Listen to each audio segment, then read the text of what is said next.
जरूरी सूचना है आप सभी स्टूडेंट्स के लिए। स्टडी फॉर सिविल सर्विसेज का Android app Google play store में आ चुका है, उसको प्लीज तुरंत इंस्टॉल कर लीजिए। और अगर आप स्टडी फॉर सिविल सर्विसेज के सिर्फ ऐप से कोई भी कोर्स, कोई भी पीडीएफ परचेस करते हैं तो उसमें अप्लाई कूपन, अगर आप ज्ञान सर जो है आप उसमें अप्लाई करते हैं, ये कूपन कोड है, तो उसमें 20% फीस तुरंत माफ हो जाएगी। मतलब 20% डिस्काउंट तुरंत उसमें लग जाएगा। ज्ञान सर लिखना है, नॉर्मली ज्ञान सर, स्मॉल लेटर में है सब कुछ, कोई स्पेस नहीं, कोई कॉलम नहीं, सिर्फ ज्ञान सर, GYANSIR। इस तरह से अगर कूपन कोड लगाते हैं आप ऐप में बाई करने से पहले, जो अप्लाई कूपन वाले में आता है, तो 20% का डिस्काउंट तुरंत मिलेगा। वीडियो देखिए। नमस्कार दोस्तों, एक बार फिर से आपका स्वागत है सी सेट प्रिपरेशन के इस यूट्यूब चैनल पर। दोस्तों, आज की इस वीडियो में हम लोग यूपी पीसीएस प्री 2024 के लिए सी सेट के इंटरपर्सनल स्किल के एक महत्वपूर्ण क्लास का डिस्कशन करेंगे, जिसमें हम लोग संप्रेषण, भाव भंगिमाएं और उनके अर्थ के बारे में समझेंगे। इससे पहले की वीडियोज़ अगर आपने नहीं देखी तो आप प्लेलिस्ट में जाकर ज़रूर देखिएगा।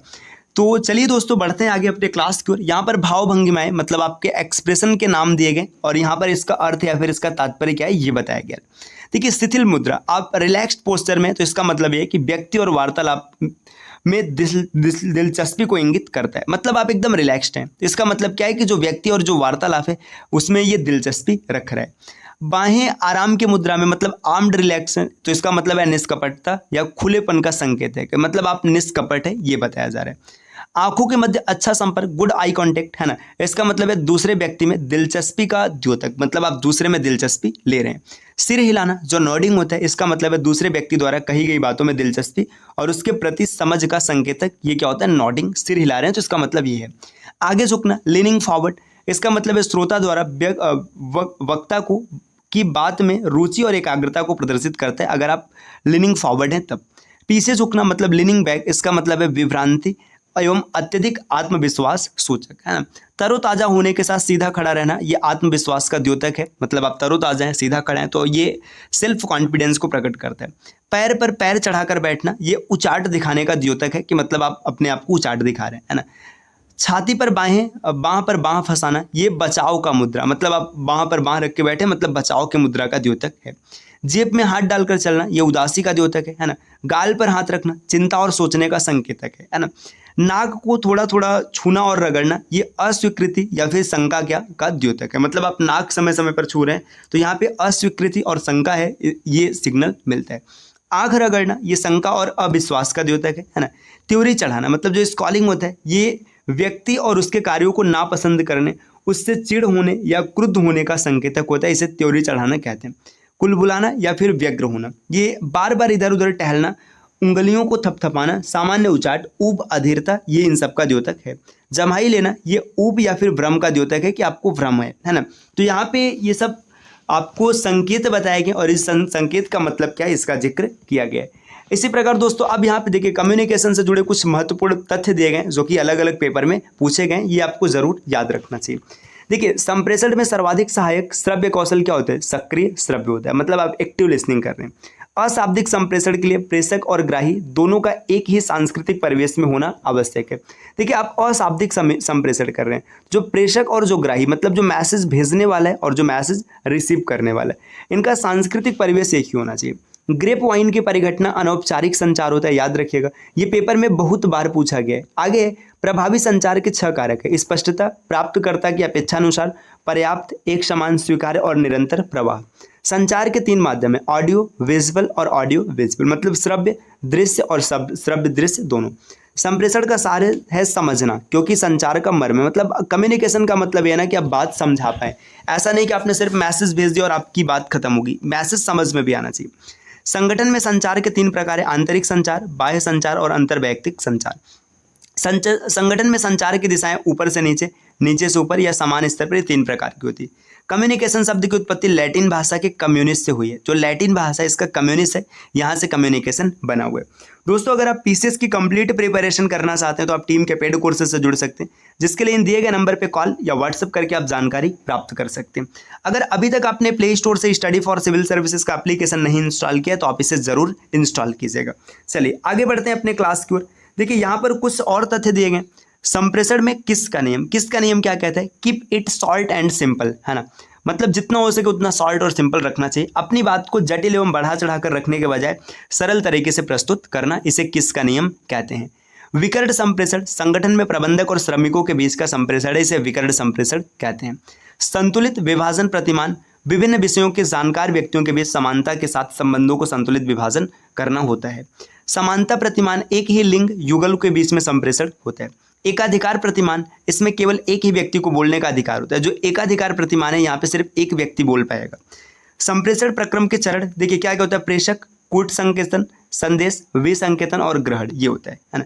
घूरना अशाब्दिक संप्रेषण का सौहार्दपूर्ण संकेत समझा जाता है। मतलब आप किसी को लगातार घूर रहे हैं, है ना, तो क्या है कि आप नॉन वर्बल कम्युनिकेशन कर रहे हैं, है ना, लेकिन ये असौहार्दपूर्ण है।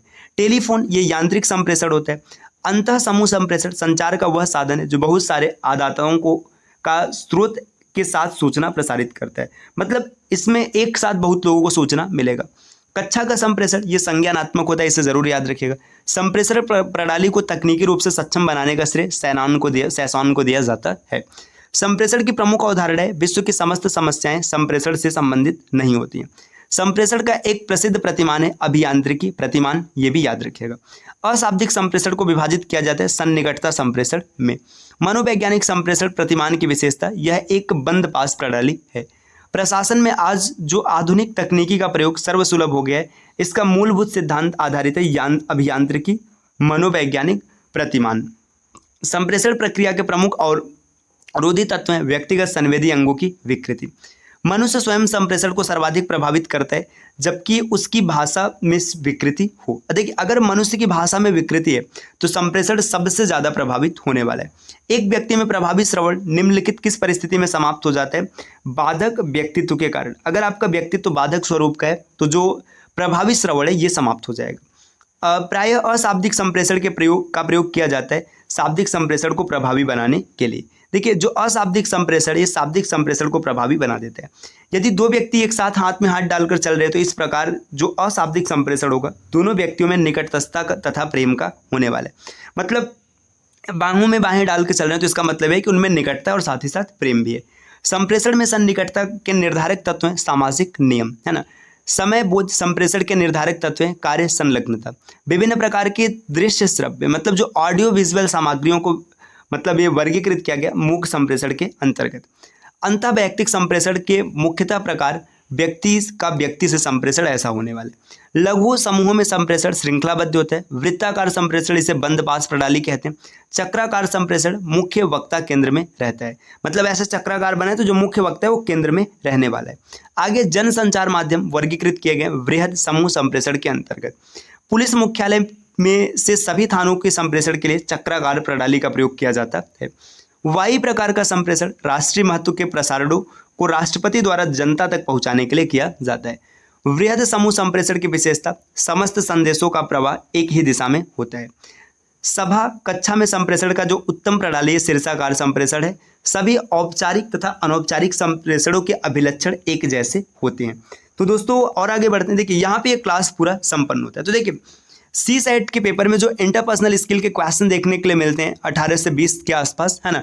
अगर आप ये जो क्लास है तकरीबन 8-9 क्लास हुए, अगर आप इस पूरे 8-9 क्लास को डन कर लेते हैं और इसके बाद इसके जितने भी MCQs कराए जाते हैं आप पूरा करके जाते हैं तो चाहे जैसा पेपर आ जाए आप 100% पेपर क्लियर कर लेंगे सी सेट का। आपको कोई भी समस्या नहीं होने वाली है।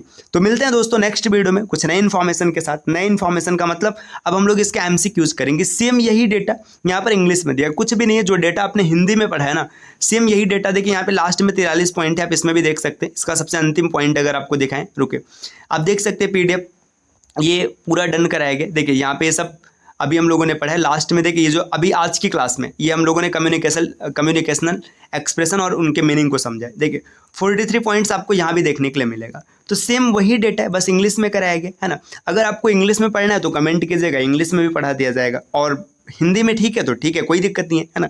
अब अगली क्लास से हम लोग इसके MCQs का डिस्कशन करेंगे, है ना। आपको तकरीबन 500 MCQs कराई जाएंगी अगर आप इसे पूरा डन कर लेते हैं। पेपर फिर चाहे जैसा है आप एकदम निश्चिंत होकर एग्जाम दीजिएगा, आपको कोई दिक्कत नहीं बनेगा। मिलते हैं दोस्तों नेक्स्ट वीडियो में, तब तक के लिए नमस्कार।